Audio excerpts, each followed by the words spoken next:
সকাল থেকে ঠান্ডার অনুভূতি এবং সময় যত গড়াচ্ছে আবারও সেই গরমের অনুভূতি এই ধারাবাহিকতা বজায় থাকবে আগামী 27 তারিখ পর্যন্ত। বঙ্গোপসাগরের উপকূলে যে ঘূর্ণাবর্ত তৈরি হয়েছে সেই ঘূর্ণাবর্তের জেরেই মূলত কালবৈশাখী ঝড় হওয়ার সম্ভাবনা। তবে 27 তারিখের পর থেকে গভীর নিম্নচাপ এবং সেই গভীর নিম্নচাপের ফলেই কিন্তু মার্চ মাসের প্রথম দিকেই তৈরি হবে কালবৈশাখী।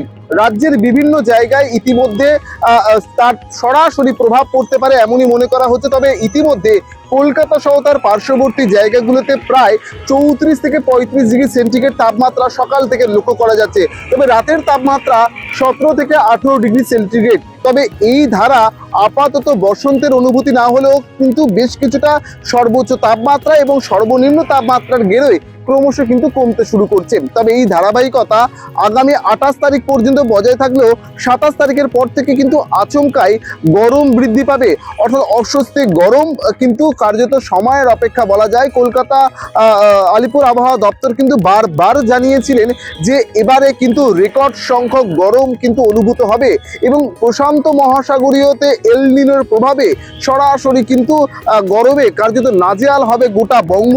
তবে দক্ষিণবঙ্গের যদি এই অবস্থা হয় তাহলে উত্তরবঙ্গের কি অবস্থা হবে?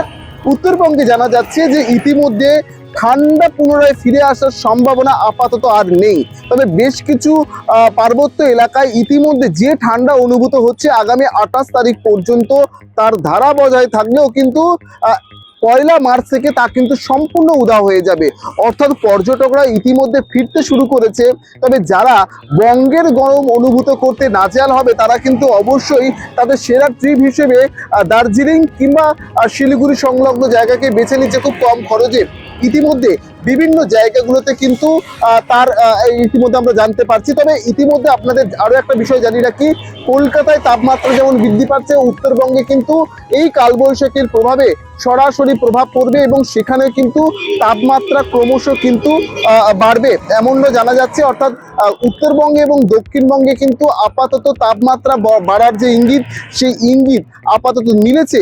আলিপুর আবহাওয়া দপ্তর এমনটাই প্রেডিকশন করছে। তবে এই পরিস্থিতিতে প্রশান্ত মহাসাগরের এল নিনো কিন্তু ক্রমশ কিন্তু ভয় ধরাচ্ছে, কারণ তীব্র গরম, এই তীব্র গরমে কার্যত আবারও কিন্তু বঙ্গে 2024-এ যে রেকর্ড 42, 43, 46 ডিগ্রি যে সেন্টিগ্রেড যে তাপমাত্রা, সেই তাপমাত্রা পুনরায় আবারও ফিরে আসতে পারে বঙ্গে এমনই মনে করা হচ্ছে।